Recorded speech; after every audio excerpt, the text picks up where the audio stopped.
Good evening and welcome to the Tuesday, November 5th Norton Board of Selectmen meeting. Please rise for the Pledge of Allegiance. Pledge allegiance to the flag of the United States of America, to the republic for which it stands, one nation, under God, indivisible, with liberty and justice for all. Please let the record show that 3 members are present. Under appointments and resignations, we have the appointment of Roger Harden as Plumbing and Gas Inspector. Mr. Conway? Yep. I hereby notify the Board of Selectmen that in accordance with the provisions of Article 4, Section 2B of the Norton Charter, acting in my capacity as appointing authority, I have appointed the following individual as part-time plumbing and gas inspector, Roger Harden.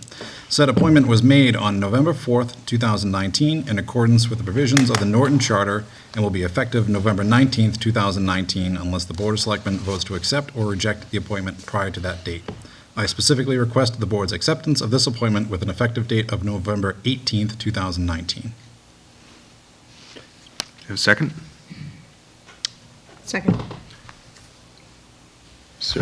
Roger's been an interim inspector here for 30 years, and we need him now to step into this position, and I'm sure he'll do a good job. Sure he will.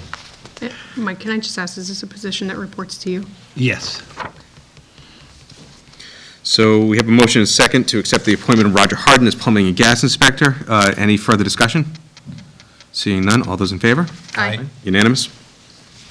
Next, we have a resignation of Kevin O'Neill from the Permanent Building Committee. Yep, you received a resignation. I asked that people send in, anyone that's interested in being on the building committee, send in their letters of interest to the selectmen.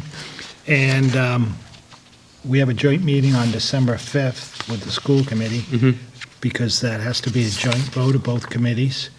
And anyone that's interested, please contact me if you have questions and send in a letter. Okay, terrific. And we don't need to take any action on that, correct? No. We have the appointment of water treatment plant employees. So that's a good sign. So we have a primary treatment operator, Derek Sertoli. Mr. Conway? Yep. From Michael Units, I hereby notify the Board of Selectmen that in accordance with the provisions of Article 4, Section 2B of the Norton Charter, acting in my capacity as appointing authority, I have appointed the following individual as primary water treatment operator, Derek Sertoli. Said appointment was made on November 4, 2019, in accordance with the provisions of the Norton Charter and will be effective November 19, 2019, unless the Board of Selectmen votes to accept or reject the appointment prior to that date. However, I specifically request that this appointment become effective November 17, 2019. Second. I have a question. Yeah. Mike, on the second paragraph there, it says that it'll be effective November 19th, but then you asked that for the appointment to be effective November 17th? Because an appointment, you have so many days to make it effective, and they want to start them in on their training on the 17th, so I ask that you allow it to be effective on the 17th. Okay, so the 19th is just based on the charter? Right. The charter outlines? Yep. Okay. Hi, You want to say anything? Hi, sir. How are you? have any questions for us? Any questions for, Regarding the appointment, no. Okay. But how's the the water progress, treatment? Obviously, we're making progress. I was going to say, it's a good sign to have employees, yeah, absolutely. Yeah, we've taken one of our major wells, well 5 is offline. It was offline Monday, which started the cleaning process, and that's going to be the first well going through the treatment plant. Once that is completed, there's a full rehab that has to be done on that building. The work at the treatment plant is about 90%. Good. On just about every article that's there. So there's still multiple little issues that have to be handled and coordinated, again, with DEP. We have to make sure we have the water available, which is the well 5 going to the plant before we have them come out and do their final inspection. We want to make sure that we do a dry run before we waste their time and have them come out. So the first step is obviously the water, the second step is the employees, and then the training. Terrific. So we're moving in the right direction. It may not be November. I'm not going to sit here and lie to you. We're looking at, we might actually put it off until the first week of December. We don't want to ruin anybody's holiday. Come into the last week of November is Thanksgiving. It's a busy time for everybody, and we wouldn't want to try and coordinate and have anything go wrong with people's vacations, anything else that may come up. So the slower we move, the better quality we're going to have at the end. We don't want to rush anything at this point. Okay, great. I actually have one other thing. Yeah, Mr. Conway? So I know it could just be a fluke, but there's been a lot of hydrant flushing for hydrant flow tests for Yep. businesses in the area, and I know that tends to stir up some muck. Is it possible that if there's any of those in the future, you guys use the alert system? It has been used. Really? Okay. It has been used. Scott Arlahead from the Water and Sewer Commission and also the Conservation is my contact. He actually gets the information out. I believe at one point it was used on the social media. I think he had access to that as well. Okay. We posted in the newspaper. It's on the town media page. It's on both websites, the Water Department and the town website as well. Okay. Awesome. So there is ample notice out there. A lot of times, a lot of people don't use those avenues to look for their information. But yeah, you have seen quite a few. It's a requirement for the larger commercial properties. They usually do an annual test. And there's actually even been some hydrant flow tests for buildings that do not have current sprinklers that will be needing to have them in the future. Okay. Awesome. Thank you. Sure. So I remember getting notifications too. I haven't received anything recently. Okay. We should just, Yeah, I'll look Sure. into it, but I know they have been posted. I get them on my town phone. yeah, I usually do too. I haven't Okay. though. I think the last one I got was on the Halloween Triple E, and I didn't receive anything. I didn't get that one, imagine that, okay. That's fine. I will definitely look into it and make sure that they're being tagged in the right location. Okay, thanks. Hey, Frank, too, can you just remind me what, another well was already cleaned, right? Was that 4? Well 4 was cleaned during the summer. We will do a partial cleaning on that when we go to put that one back online, because we had such good results with the cleaning process that we did. So the way it looks right now, 5 is going to get cleaned, rehabbed, put into the plant, and based on the water remaining in the system and how much we get back after cleaning at well 5, we may speed up the process by taking 4 and 6 offline at the same time and try and have them both committed to the treatment plant at the same time. That should knock about a month off on the transfer from system to system. Okay, and is that end state that you guys are looking for, the three wells Those going are the through 3 the treatment wells, plant? yeah, for the treatment plant. Okay. And then anything on the remaining? Based on what we see for water quality improvements for the 3 wells going to the treatment plant is going to determine what actions we take at the other 2 wells. If we can lower the usage of those wells, that's the long-term goal. We are still working on the 4-log process at well 3 and well 1. It appears there has been some paperwork that has not been filed with DEP. It is on my desk, and that's as far as it made it from previous employment. So we're starting from square one on that. It's going to take a little bit longer than I had anticipated, but the same person that approves the 4-log layout in the ground and permitting is also the same person that we're going to be using down at the treatment facility for his approval. So he'll be spending quite a bit of time in town. Great, thank you. Awesome. No problem. Okay, so we have any further discussion? We have a motion and a second to appoint Derek Sertoli, am I pronouncing that correctly? Yes. As primary treatment operator. Any further discussion? All those in favor? Aye, Unanimous? Congratulations. Thank you. congratulations. We have an appointment for secondary treatment operator, Brian Caldwell. From Michael Units, I hereby notify the Board of Selectmen that, in accordance with the provisions of Article 4, Section 2B of the Norton Charter, acting in my capacity as appointing authority, I have appointed the following individual as secondary water treatment operator, Brian Caldwell. Said appointment was made on November 4, 2019, in accordance with the provisions of the Norton Charter and will be effective November 19, 2019, unless the Board of Selectmen votes to accept or reject the appointment prior to that date. However, I specifically request that this appointment become effective November 17, 2019. We have a second? Oh, I'm sorry, second. A motion and a second for the appointment of Brian Caldwell as a secondary treatment operator. Is there any further discussion? Thank you very much.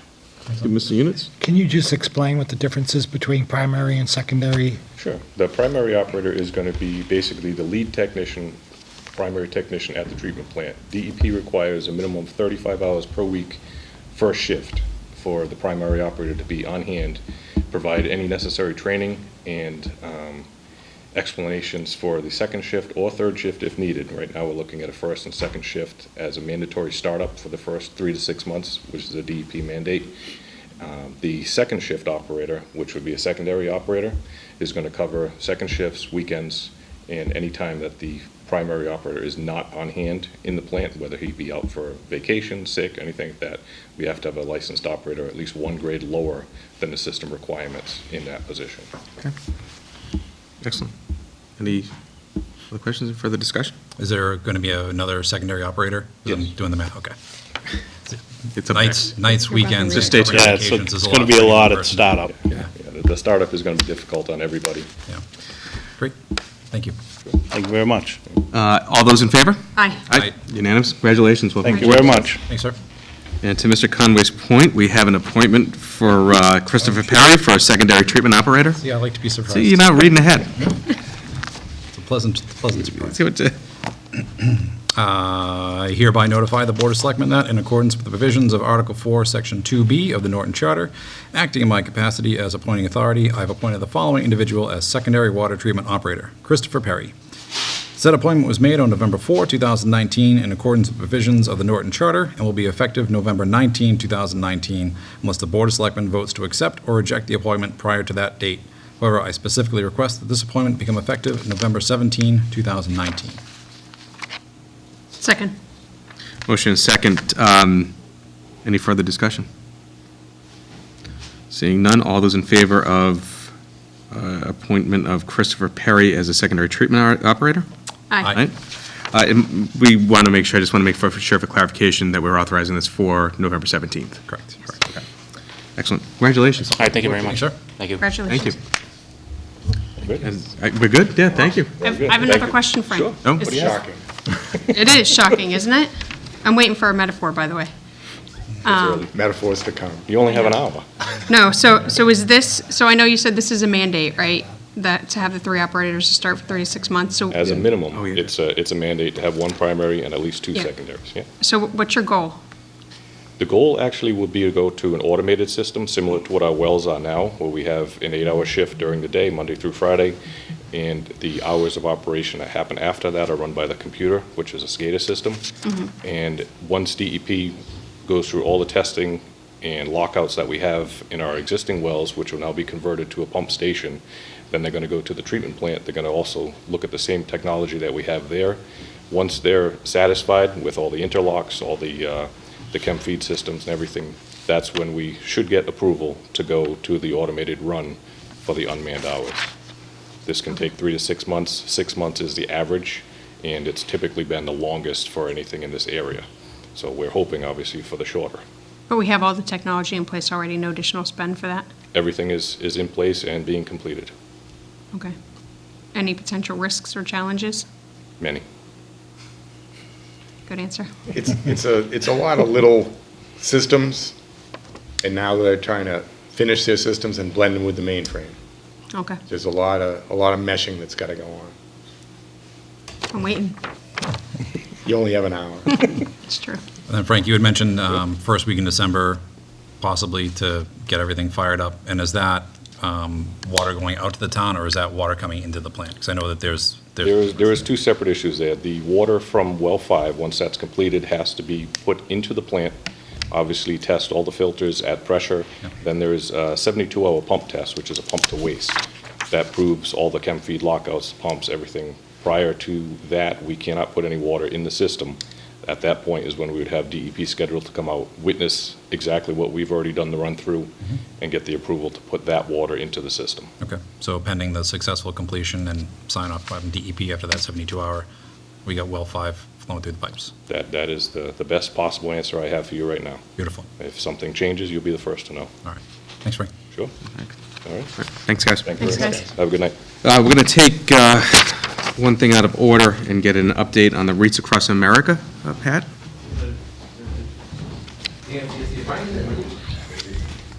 How are you, Pat? Fine, thanks. And as you said, my name's Pat Tarantino. I'm the chairperson of the Wreaths Across America, which is our first time in Norton. And back, I think it was in May, we first presented this to you and got your approval and your blessing. And Estelle Fleck came in about 2 months ago, and I think she said we were about 2/3 of the way there. So I did a hard look at the numbers this morning, and we are actually only short 18 wreaths Oh, it's fantastic. to make our 600 wreath goal. So Doing how great. much is it, a wreath? $10, so $170 will get us there. So put me down for the remainder of them. Awesome. So now we're there, right? We are. Okay, absolutely. That So I'll would- send you, I'll get in touch with you tomorrow.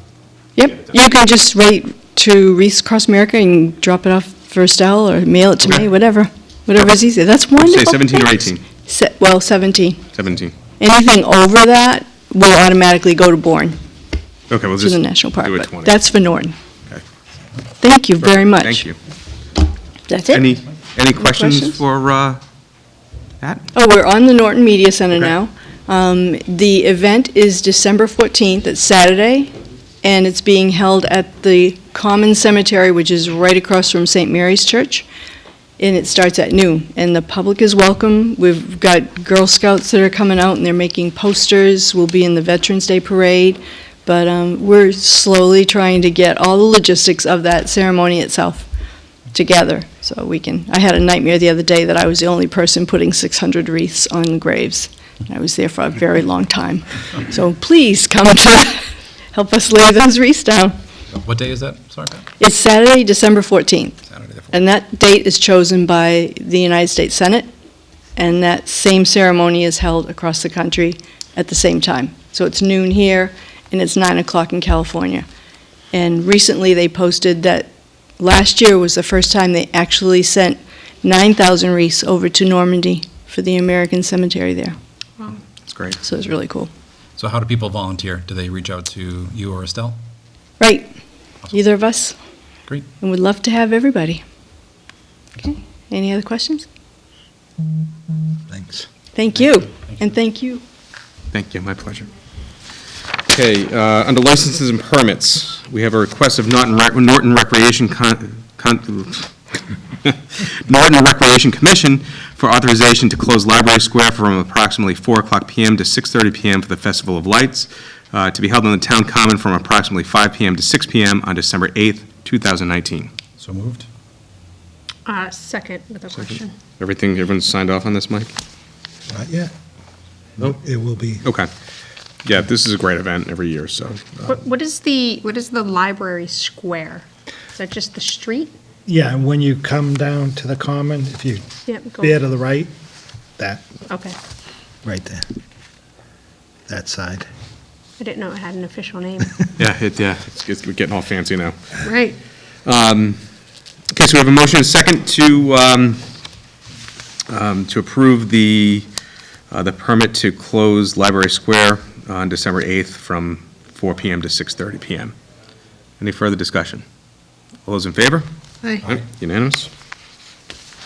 Announcements, Ms. Conway? Let's see. The Norton's Veterans Council wishes to cordially extend an invitation to participate in the Historic Veterans Day Parade. The parade will be held, weather permitting, on Monday, November 11th, 2019. In the event of inclement weather, the ceremonies will be held inside the Henry A. Yell Gymnasium. The parade will proceed east on Main Street to Stone Monument at the corner of Pine and East Main Streets for a brief ceremony. Upon completion, the procession will reform and proceed west to the Town Common for continued Veterans Day ceremonies to include guest speaker, past National Commander of the American Legion, John P. Comer, and conclude with a ceremony at the Master Sergeant Trent Memorial. Upon completion of all events, formation will reform and return to Henry A. Yell School to disband. Refreshments will be available in the Yell School cafeteria.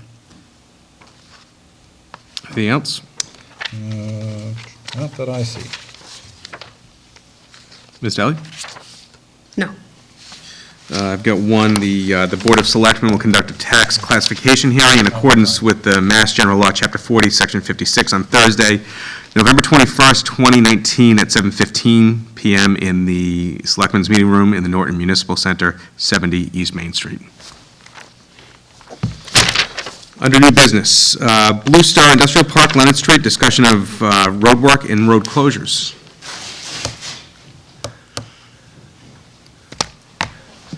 If you've seen all the equipment that's up there, it's amazing how much equipment is up there working already.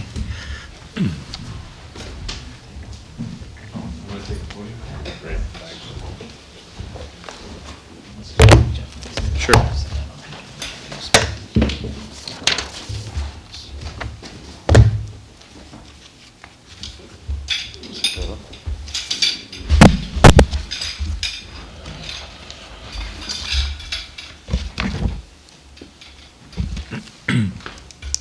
Looks like you're going camping. Yeah. We're gonna start grilling dogs soon. Fabulous, I'm starving. I need some copies of these I think we've got some. documents that we distributed. Is it the same? It's the same one. And the map's the same? Maps are, I know, maps are different, I upgraded. Thank you. So this includes the discussion that we had. Okay. I'll take whatever, just to make sure I got the most. Thank you. Small copy of the maps.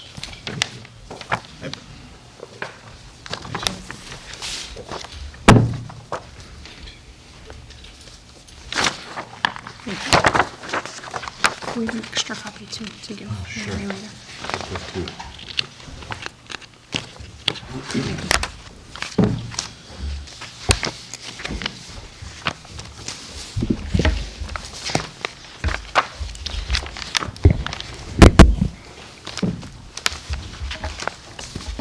All right, ladies and gentlemen of the board, thanks for having us tonight. My name is Mike Valenti. I'm with GVC Construction. I'm working together with Condyne on the Blue Star Business Park. We're going to be doing all the off-site road work and utility construction as part of the development. We met beginning of the week and discussed with fire and police and town manager and DPW Water Department to overview our planned detours. We recognize that Leonard Street is going to require a partial closure for some of the utility work that we have to do and eventually the road work.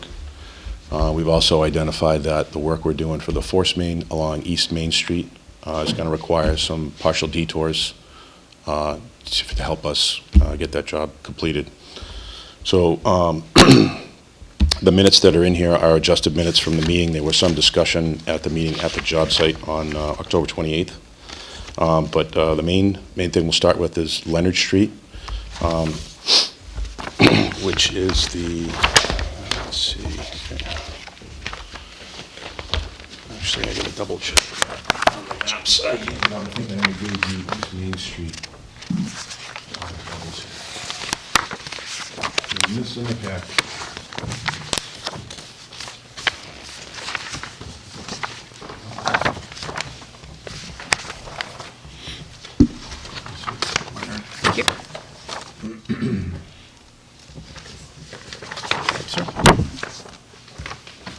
Thank you.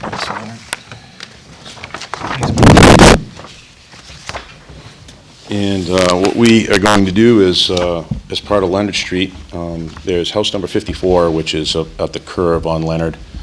The improvements of the roadway are going to occur from East Main Street all the way down to number 54. It's about 3,000 feet. There are utility crossings, water, sewer, drainage at varying locations down Leonard. For us to complete those crossings, we really need to shut that road down to traffic, which poses problems to mainly fire and emergency vehicles and schools. Part of the meeting on the 28th was to discuss the needs of the school to have access to pick up students up to 54. We came up with a good workaround on how to accomplish that, which is shown in our maps. So on the second page, there's a map, nice print out overview.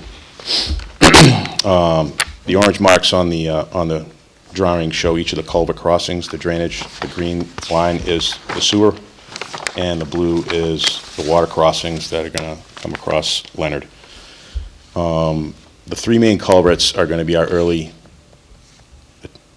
schedule items that will impact the traffic the most. The one culvert, which we're calling culvert number 3, closest to house number 54, is the one that's going to cause the biggest problem for the school department. And the way we've come up to accommodate that, when we shut down, or we're asking to shut down Leonard Street at East Main Street and at number 54 to traffic, so that we can facilitate all these other crossings. Specifically at culvert number 3 on closest to 54, we're going to end up having to do that off hours or either on a holiday, so that the buses have access to a turnaround that we've constructed on the site. And that the little red square right there in the map is a turnaround that the buses will be able to get in, and reverse direction if we have the road shut down and come back out the other end. The planned detour for getting around will have police details at each end of Leonard. One will be to coordinate with the buses when they come through to help them get the turnaround, or any other local residents that are coming up Leonard, and have them reverse direction and use Bar Street to get around the work zone, to get back out to Burt Street, excuse me. Forgot my glasses. Yes, that's right, Burt Street. Thank you. The East Main Street can go into Burt, bring everybody back around. This closure that we're asking for on Leonard is going to be during working hours only. It's not going to be a 24/7 closure. We'll go in, do a culvert, work during a shift. Once the road is restored, open the road back up to traffic, come back the next shift, do another closure, go into closure mode, redirect traffic, do our work, restore traffic again at the end of the shift. It's not a long-term thing. It's only during regular operating hours. In the wintertime, our hours are going to be 7 to 3. We're going to try and work right till the snow flies with what we're doing, and eventually we'll come back in the spring for some road work on Leonard, which will be from 7 to 5 hours that we're going to try and work. We did have conversations with Matthew Wells of the school department. They've actually gone and looked at the turnaround that we've already constructed for them, so they could have their transportation department look and make sure it was acceptable. And we got a note from him saying that they're good with that. They were appreciative of what we did. I think it was a good workaround for that location. That's the only place that we have difficulty on Leonard.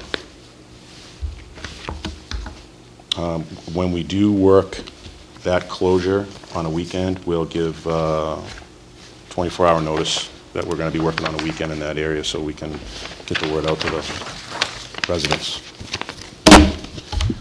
On East Main Street, which we are running a force main from Leonard, and there's a new force main that's running up to roughly house 142, or actually it's the masonry supply building right by the sewer easement, right around house 142 East Main Street. There's a new 6-inch force main that's running down the westbound lane of traffic and coming across the two bridges through the Mass DOT area into Leonard and down to a pump station that we're going to build on Leonard, and that's going to handle all the sewer flows coming out of the site. There is a pinch point between 142 and 195 East Main Street. That's basically where the road starts to flare out, where we get closer to the interchanges on 495. What we're proposing to do for the traffic detour for this work is to limit the flow of traffic to westbound coming into Norton only on East Main Street while we're working, and then divert eastbound traffic onto Pine Street, and then I forgot my glasses. Pine and Plain Street. Divert them around on the first phase between Pine and Plain and come up South Washington intersection. So we'll break the work from 142 to the Washington Street intersection. Once that work is complete, we'll move the detour to a second phase, which would be in between Washington to the state layout, or basically 195 East Main Street. When we're working that second phase, we would divert down South Washington onto Pine Street, or that's Plain Street again. Plain Street again. And Plain Street would eventually leave all the way up to Burt Street again and bring people back onto East Main. Our purpose for diverting one lane of traffic off of East Main Street while we're working is that we've had some very good luck safety-wise by bringing flow off of the lane instead of having 2 lanes of opposing traffic where you have to traffic detail officers control the queue. If there's ever an emergency vehicle or another vehicle has to come through the work area, if that queue gets too long, they have a difficult time pulling those vehicles through. The second part of that is also for the school department, it's necessary for them to have two-way flow throughout the mornings and the afternoons for picking up their students. We'll be better suited if we can control and bring those buses through the work area and they don't have to wait for the queue to come through if we have opposing lanes of traffic. If we have the eastbound lane of traffic diverted to another secondary road, it'll just make it more manageable for us when we're working together with our detail officers on East Main Street to control that scene, control that zone. The third phase of the work on the force main will be within the Mass DOT layout, basically from the ramps to Leonard. When we get into that area, we have a lot more room to work, and we're going to be able to keep 2 lanes of traffic open at all times there. We'll be able to shift the traffic around, but we won't have to divert onto secondary roads when we get into that phase of the work. Overall scheme, as schedule goes, our goal is to get through the first 2 phases and up to the ramps before the winter sets in. And that gives us an advantage over time for the follow-on contract with Mass DOT that's eventually coming, I think, in the spring. And once we're in the Mass DOT area over the bridges, we have a lot of work that's crossing 495 Bridge and the Canoe River Bridge, and then getting into Leonard Street, which if we're on that side of the East Main Street construction, I think it's going to help us in the spring, which is why we're trying to push this now and get these okayed by you, these detours. There's, in these 2 packages of maps, there's also the minutes from the meeting where we had comments from fire and police and the schools. I try to include everything. We distributed all that, and there's also a couple of quick notes and details on typical traffic patterns that we're going to have on East Main Street for each phase of the work. If you have any questions, I'll be happy to answer them. Any questions? Yeah, I have a couple questions. Only because we just got this material, so not having looked through the minutes, what were the biggest concerns about these closures? So it sounds like you addressed the Schools. school issue. So what's the timing on this phase 1 and 2? Phase 1 and 2, we're looking to get those started in this month of November, and we want to work right until the winter months are close us in, and we can't work anymore due to inclement weather. And then how long for phase 1? Like a couple weeks, month? It's probably about a month. And what's the time of the day? We're proposing to work 7 to 3 in the winter and 7 to 5 in the spring. So same time. So I guess my only question is specifically because this detour is routing past an elementary school that has a drop off from like 7:30 to 7:50-ish. I mean, it's a pretty congested area during drop off. It's not the best visibility either because there's kind of a slight hill. So I have some concerns with that, with the time. I'd like to know what the school representatives felt on that, because I see that as a potential issue. That's a lot of traffic coming in past the elementary school when you have a lot of people crossing that road from that baseball field. Yep. That was something that we actually did not discuss at the meeting. We were more, the conversation focused on the buses being able to get by the work area, be able to pick up the students within the work zone that we're impacting. We didn't discuss the elementary school. Mike, do we have any feedback from the schools about conflicting with LG? It actually didn't come up at the meeting at all when we were there, so. We just have an email from Matt stating he was okay with the plan. But he was only looking at bus routes? What's that? He was only looking at bus routes specifically for you, right? To make sure the buses could get in and out of the schools?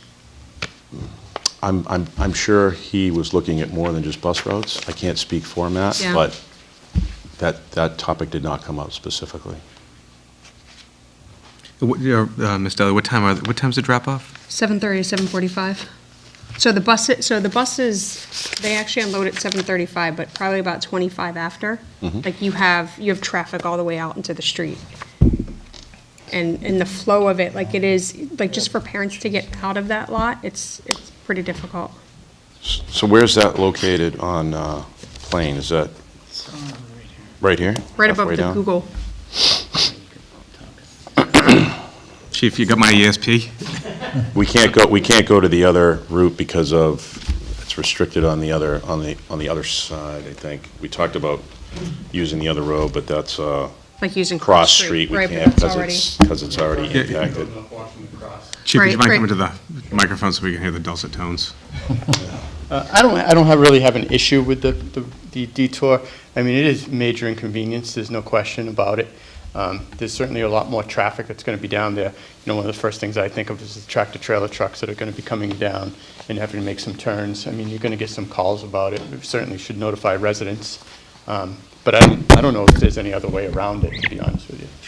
Why not? Should we potentially have a time restriction to not conflict with the drop-off time at the LG? Well, if the drop-off time is a major concern, I mean, I don't know if you can work with 8 o'clock, and, you know, that would get you out of that time. You wouldn't Losing shut the road down until 8 o'clock or 7:45 or Yeah, and then Whatever. what do you do on the tail end of school?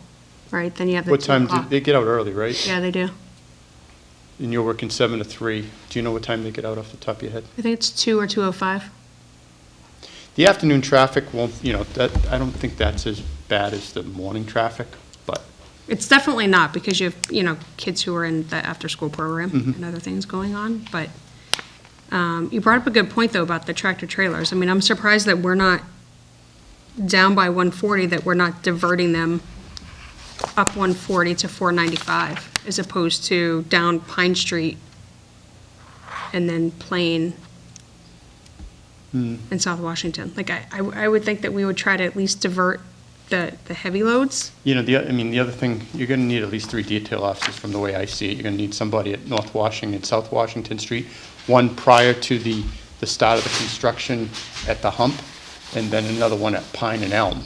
I mean, you know, maybe we could send the tractor trailers through and have the detail officers stop traffic there. That's just a thought off the top of my head, and then detour everybody else. Do we have a crossing guard, so from the baseball field to the LG? I don't think so. No, Okay. no, it's literally the principal standing out in the parking lot directing traffic, like near the door and stopping the parents to allow kids. I mean, there's a lot of people walking across that street, and again, it's not the best visibility, you know, because you have people parking on, kind of on the grass of the school, and it, you know, kind of crests up and over. Could we put a detail out there?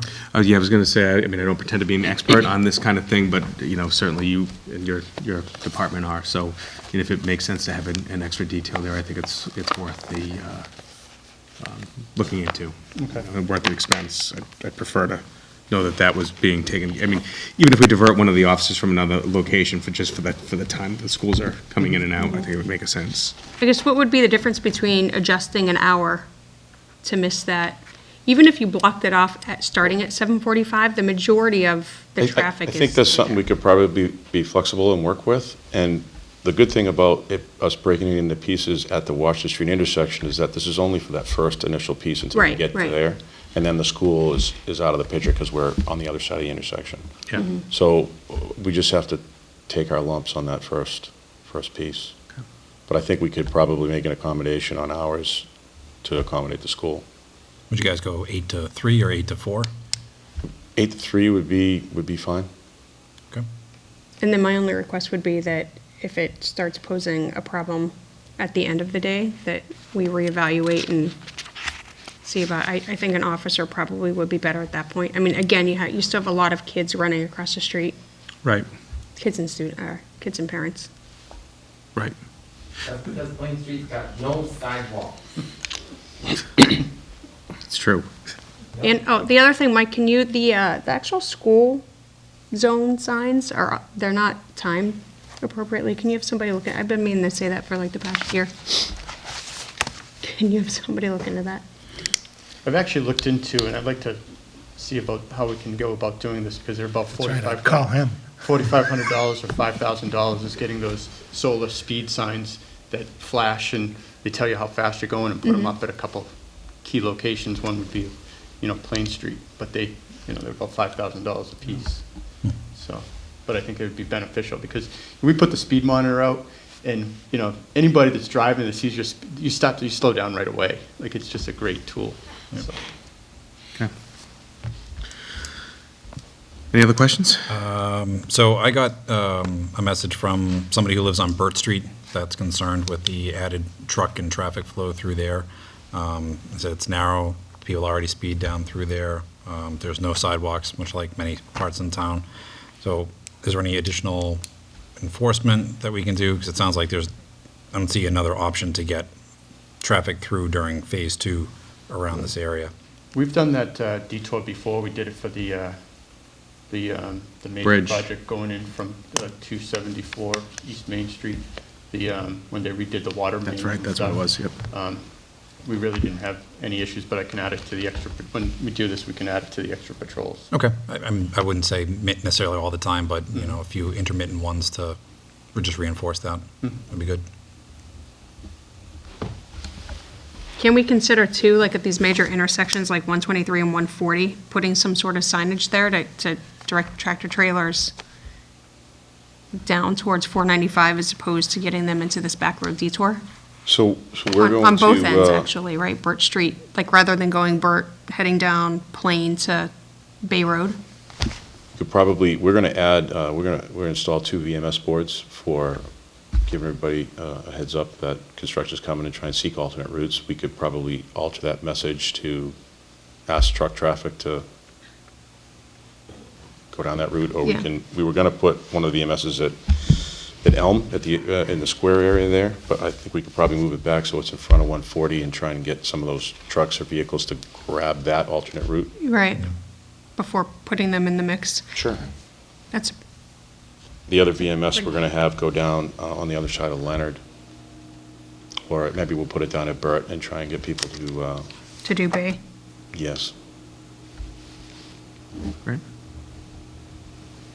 That's pretty standard, right? I mean, I've seen that driving around, that when there's detours, they direct like semis a different route versus smaller vehicles. So long as they take the advice, it's great. No, I know. But I mean, whatever we can do, Yeah. you know, especially, Correct. especially for, and I'm sure we have a lot of trucks coming in where they're not here daily. So if we tell them there's going to be a detour and there's a potential that they're going to get stuck in that for a while, which, I mean, there's going to be some backups. Well, like the project in Easton right now where 106 is closed and they're directing everyone on Bay Road, there is a sign at 5 corners That's right. encouraging the trucks to go all the way on Bay Road to 495. So hopefully some of them take it. So if you do the same thing, maybe some of the trucks will do that. You know, at least catch some of them. Agree. Any further questions? Thank you very much. We appreciate your willingness to work with us on this. Thank you. Thank you, guys. Do we need to take any action on this? Just vote to Hope there's no snow. support the closure schedule for Leonard Street and the amended closure schedule with the times and the signage for East Main. Okay. Chair would entertain a motion to support the road closures and as amended tonight during the discussion. So moved. Second? Motion and second. Any further discussion? All those in favor? Aye. Aye. Unanimous. If I can just mention one thing while the O'Neills are here. Our fire alarm system's an old hardwired system, which eventually someday, hopefully, we have replaced with a radio system, a radio receiver system. And the O'Neills are putting that in for the fire department, and everything down at this development will be that's great. remotely, all the alarms. So, that's a cost of $40,000 that they're putting in for us to get that up and running, so. Thank you. That's terrific. Yeah, you guys have always been a good member of the community. Thank you. Thank you, guys. Actually, on that line, I have one other question. Somebody had asked, there's been talk of a park in the open space where I guess the driving range is. Is the town putting that in, or is that Condyne putting it in? I'm just not sure how that,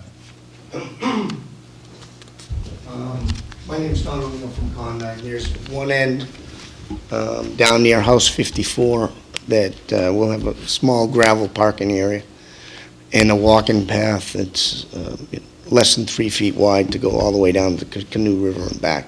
Okay, And that was part of our agreement with conservation and the town. okay, so there's no plans for a park of any kind? No.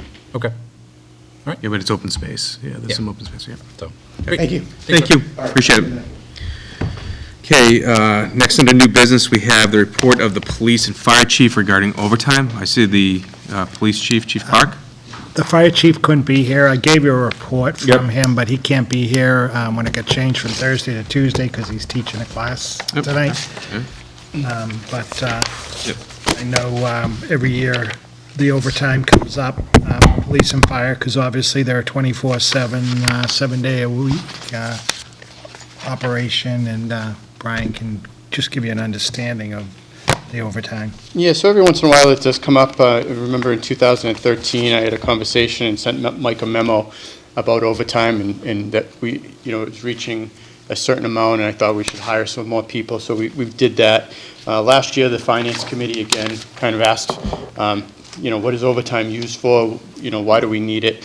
So I gave them a letter at that time. And again, it came up again this year. I think it's probably going to come up every year for a little while. So basically what I did is I put together a little outline on the reasons that we use it. So I told this to the Finance Committee a couple weeks ago, and I'll try to be brief. But the majority, 65% of the overtime we use is to fill vacation, personal, sick, and holidays. And that's backfilling to maintain 3 officers on the road. Really a standard that we've had for 30 years. But that's what that is for.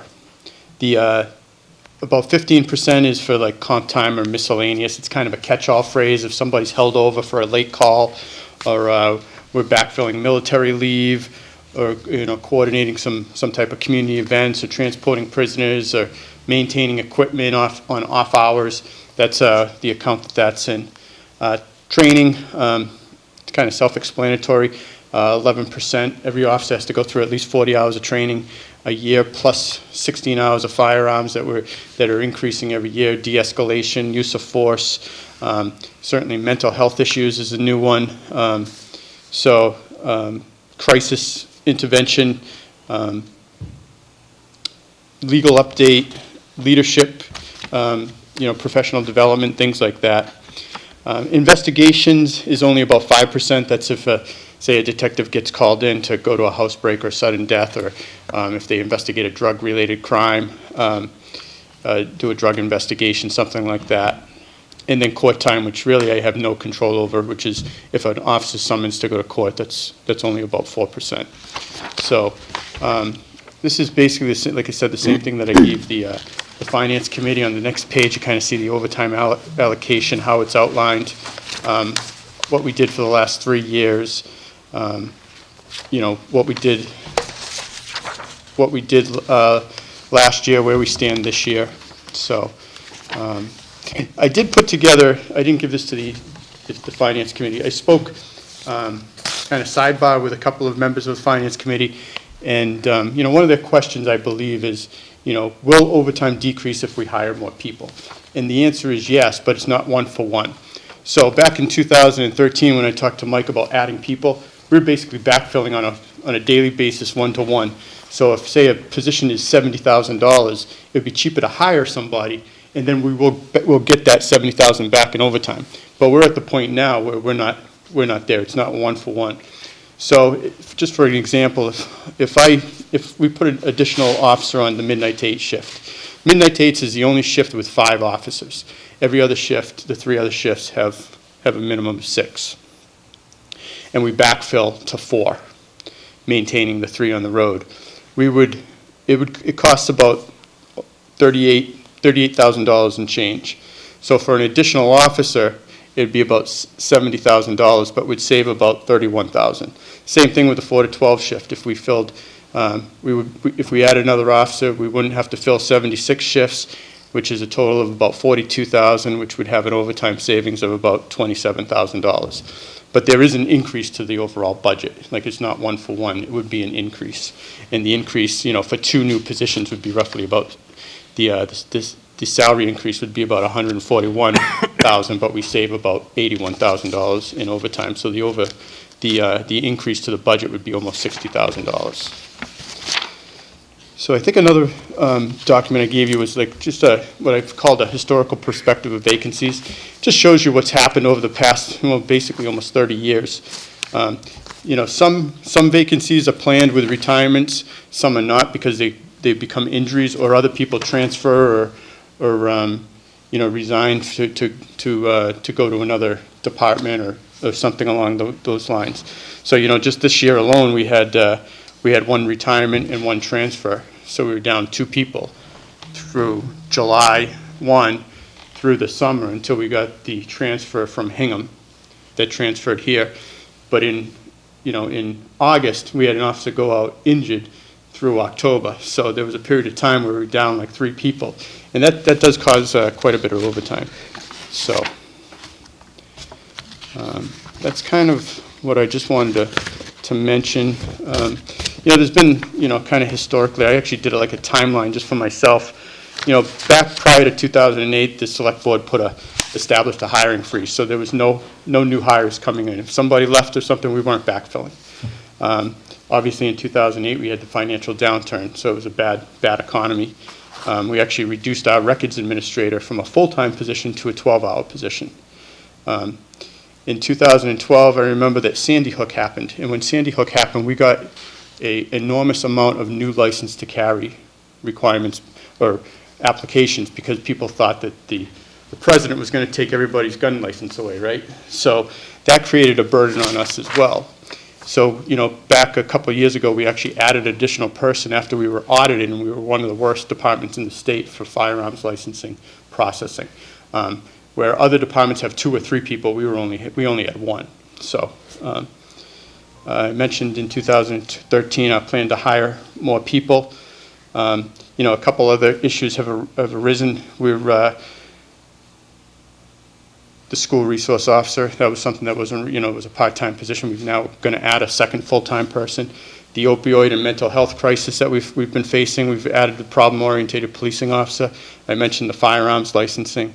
So since 2012, we actually had 9 officers, you know, leave our department.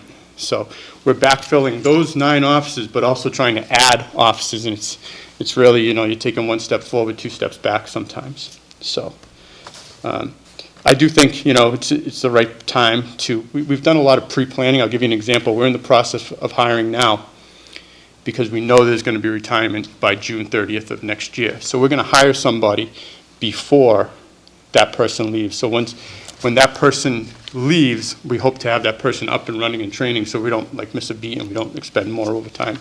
That's not necessary. So, but I do think it's, you know, the right time to start talking about adding at least 1 additional person.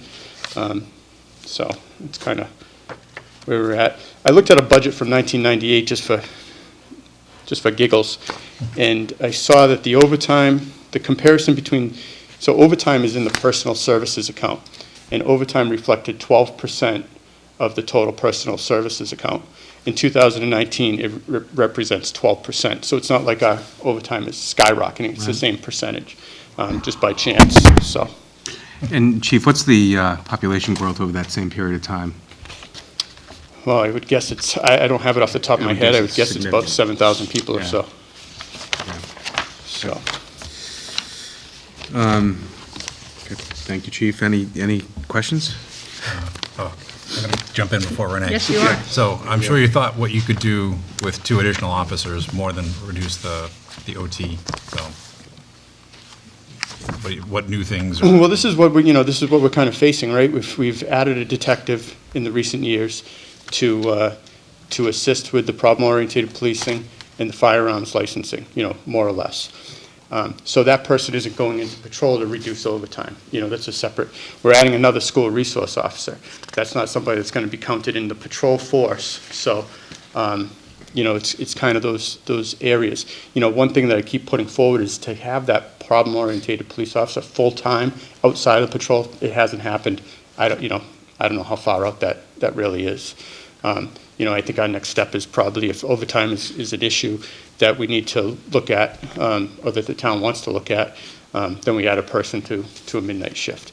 But I do worry about span of control. I mentioned this to the finance committee. You know, there is one sergeant on every shift, and if you have, you know, 6, you know, the ideal span of control is say 3 to 5, 3 to 6. You start getting outside of that, and you know, we run into supervisory issues. Okay. And I just want to say, this is a fantastic piece of work. I love seeing the data like this. It's very compelling. So thank you very much for putting this together. Oh, good. Wonderful. Ms. Daly? So can I ask you a question on the data? So you mentioned that from August to October, you had some significant shortages. Is that reflected in this? So if you look at it, so with the exception of the injury, everything is reflected in that, yes. So. Where does that fall, in like comp? If you go to this page. Yep, that's where I am. So in the top on FY20, it shows you what we spent, $109,000. You know, we'll make up, when we have everybody healthy, like during the winter, we'll make up that because we're not filling as many, obviously the summer is more vacation time, you know, people taking more time off, so we hope to make that up. But if you multiply 109 times 4, and you're at a, you know, the most overtime is usually between the middle of April to the end of June. I mean, that's when people, you know, take the majority of their time. But if you take that, I mean, you're at $440,000 right there, and that doesn't even include the extra that would be in April. So. I mean, I guess I see this, like you're showing, fiscal year 2019 and 18, and we expend more than we've budgeted, right? Almost $500,000 total, right, if I'm looking at this appropriately? So you know where we make that up, is we make that up in the salary account because we can't, it seems like we can't get we budget a salary amount for a new person, but we can't hire that person quick enough, so there's some savings in the salary account that make up for that difference. That's why we haven't come before the finance committee for a reserve fund transfer. I mean, in a perfect world, it would be great if we could put, really true numbers there, but it's, if I put another $100,000 in my budget, the first thing the town manager's gonna do Right. is cut it, the finance committee is too, so. Right. So did you answer the question, where was that accounted for in the pie chart? My first question, I'm sorry, I'm jumping here. Okay, so, The August and the, well, August to October. if you went down and, this chart basically represents the FY19, but I think this is, if you took these numbers, it would still be the same of the pie chart. Like So- when I went back and looked at everything, and it was, see if I can find it.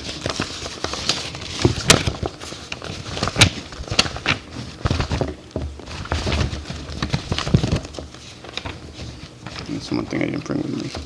I looked over the last 3 years, and it all, with very little change, it might be 27% to 28%, but it's all in that range for, say, vacation time. It's all about 65% for those vacation, personal holiday, and sick days use backfill.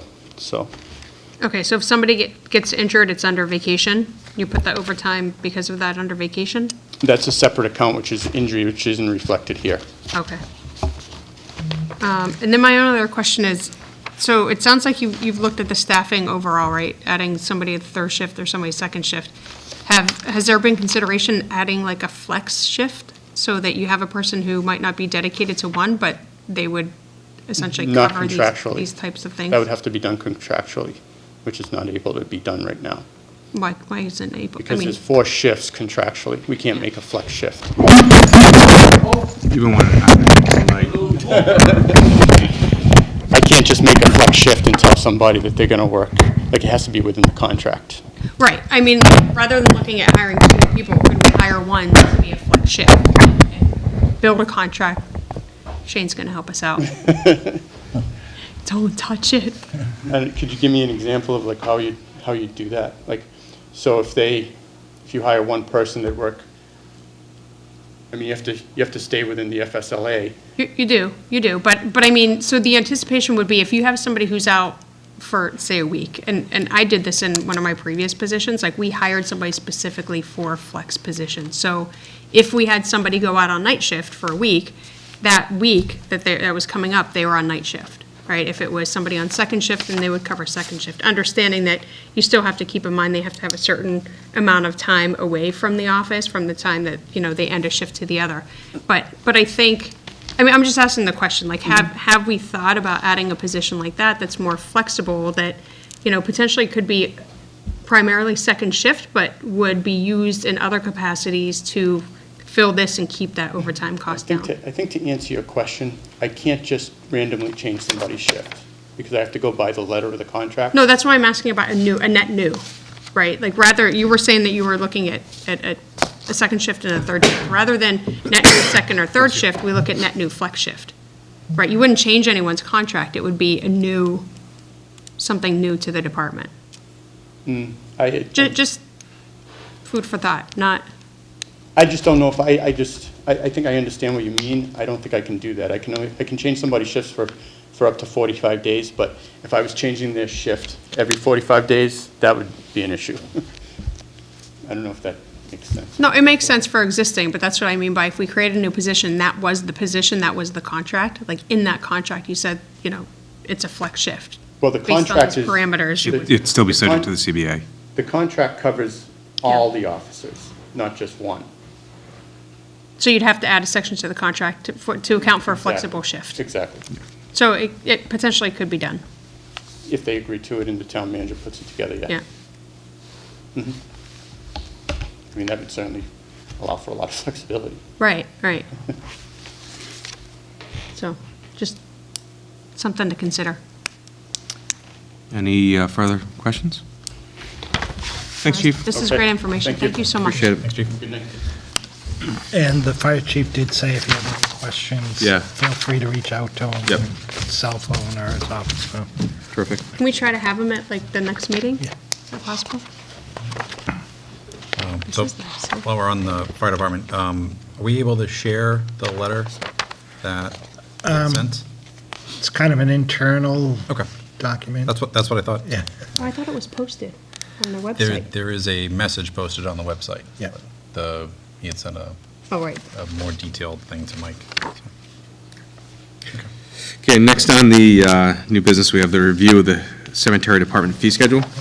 I gave you, so you can see their previous fees that the cemetery was charging, and this sheet is the new fees. So the only change really is under perpetual care, going from 200 to 250, opening of a grave going from 300 to 400, and the markers, flat marker, going from 100 to 150, and bronze markers from 100 to 150. The same company that worked, the engineering company that does cemeteries, that worked with them on their rules, also worked with them on comparing what fees they were charging to comparable communities, and that was the recommendation they came up with. Didn't we already discuss this recently, or has something changed since You we? might have discussed the rules, but Pricing wasn't included yeah, in the that. pricing. I thought we Right. just went through the pricing too, but other Well, meetings we didn't- pulled it out and we talked about it, but said that wasn't something that had to be for town meeting. It was something that we decide separately. That's why Yeah. it wasn't included in there. So Mike, given that they use this, this third party to help us with this, did we do any checks to see, like, what are the average costs statewide? That's what he did. He looked at what they was being charged in the area and statewide, and that's what they compared. And can you just tell me, what's the difference of,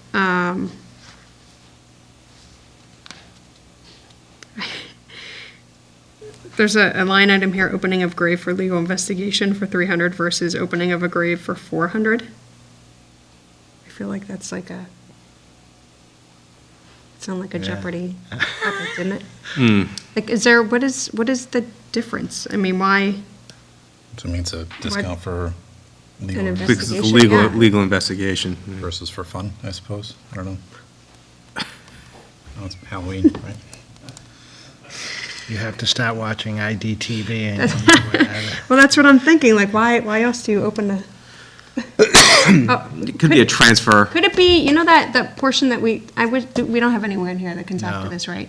Like, remember how they talked about you can have, and I remember Mr. Kimball said, right, you can have a casket and then 4 urns. urns? Yeah. I don't. Just an interesting Yep. difference there. Do we have to take any action on this, or is this just informational only? Just informational only. I can vote to support their fees.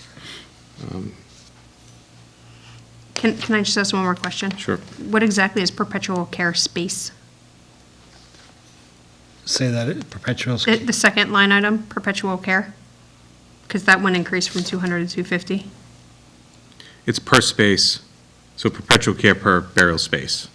So if you look at the old, so I think that there's just under the perpetual care space, there should be a per between care and space, because there is in the prior. Yep. No, it's. No, it's to at the- price, like, yeah. per grave or burial. Yeah, but I don't know, just typo there, or Yep.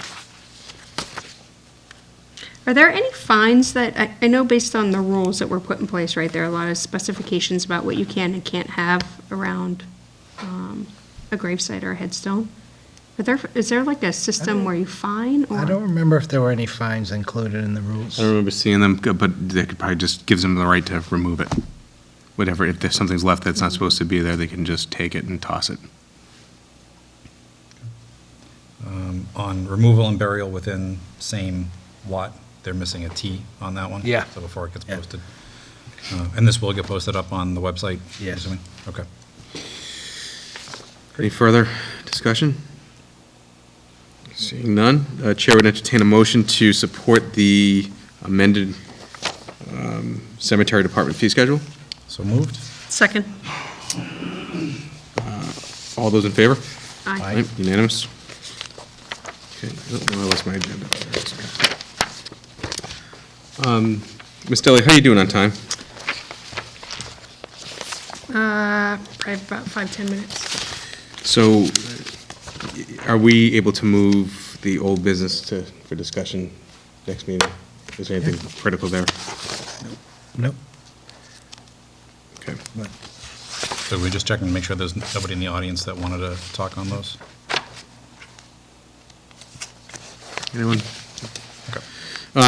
Town manager's report, good, okay. Selectmen report and mail? Mr. Conway? Yes. Talk about that, treatment. Just want to state publicly, the Chartley Station is closing as of today, due to staffing and overtime. It will be reconsidered for weather events, right, Mike? Yep. Severe weather. Yep. Okay. Yep, they're down 4 people right now, and 1 person retired, so. Yep. And the other item I have is, I know we don't have Mr. Carmichael here, but for Reed and Barton, somebody was asking about the dirt piles. There's one in the parking lot as well as on the site. Do we know which one is the clean fill and which one is the potentially contaminated? I'll have to ask him, but when they're doing the, pulling the oil tanks out of the ground, their soil, they're taking that and putting it in the parking lot, that's why they have it fenced. Yep. Which blew over, but they got it back up. So that's where that soil's going. And the other pile that you're talking about might be the pile of demo material. Okay. That's clean. Okay. And is the DEP or EPA responsible for removing that off-site when they walk away? I'm not sure about that. I'll ask Okay. the building commissioner. And do we have a timeline on when, what is it, K and G buildings are coming down on Cross? The contract's being reviewed now, because they're going to do it before the winter, so. Okay. And any impact from that storm last week? Not on the building, right, just the fence across the street. And is there any, like erosion controls around that There dirt will pile, be. straw wattles or Yep. anything like that? That's, they got an emergency order of conditions from Conservation Okay. their last meeting. Okay. So they're all set to go on that. Awesome. Thanks, Mike. Ms. Daly? Jack, I don't know if you want to talk about this too, the email about the water bodies. Yes, I think Dave Lennon was going to come in and talk to the water bodies. Want to have them at the next meeting? Yeah. We can do that. And we Yeah. just got a report, an updated report from them, so, Okay. from the consultant, so that can be on. Okay. Yeah, I think this was when he said he wasn't able to make Tuesday, but Yeah, I mean, he had planned on Thursday. so we're going to move, because we had the water body discussion here, we're just going to move that to the next meeting, so. Okay. Hey, Mike, is it possible, can we put our schedule out on the calendar just to show when we expect our meetings to be? So people don't have to try to Well, go they- out every 2 weeks? Like, can we just put a placeholder to say the Selectmen's meeting? I mean, I assume so, yeah, but. We'll go over that, want to go over that tomorrow and then Yep. get it up? Absolutely. I think it would just be helpful. That way people look like Dave would be able to say, hey, I can't make your meeting, but I see you have one. I mean, typically, they're more predictable, but given that we're now 4 and we have some active travelers on the board, so, sometimes we have to, with this first Tuesday meeting, we have I think since Jack and I have been. I like it. it's a lot, it's a lot I quieter. do like the Tuesday better too, because Thursday's a really good TV night, but Tuesday's better, but this one was one of them that was not. Plus, everybody, I make the meetings on Thursdays via work, You do? via the Gatra bus. Anything else, Ms. Daly? No, thank you. Under warrants and minutes, report of Vice Chairman Mike Flaherty, the following payroll and invoice warrants. I approved payroll warrant PR 20-09 for the week ended October 19, 2019. Warrant dated October 24, 2019, the amount of $1,387,747.92.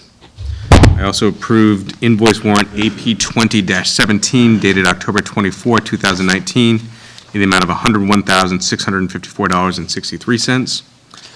And approved invoice warrant AP 20-18 dated October 31, 2019, in the amount of $4,670,430.03. Do you have any, that's a very big number. Do you remember what? Yeah, that was school windows, and there was the free cash.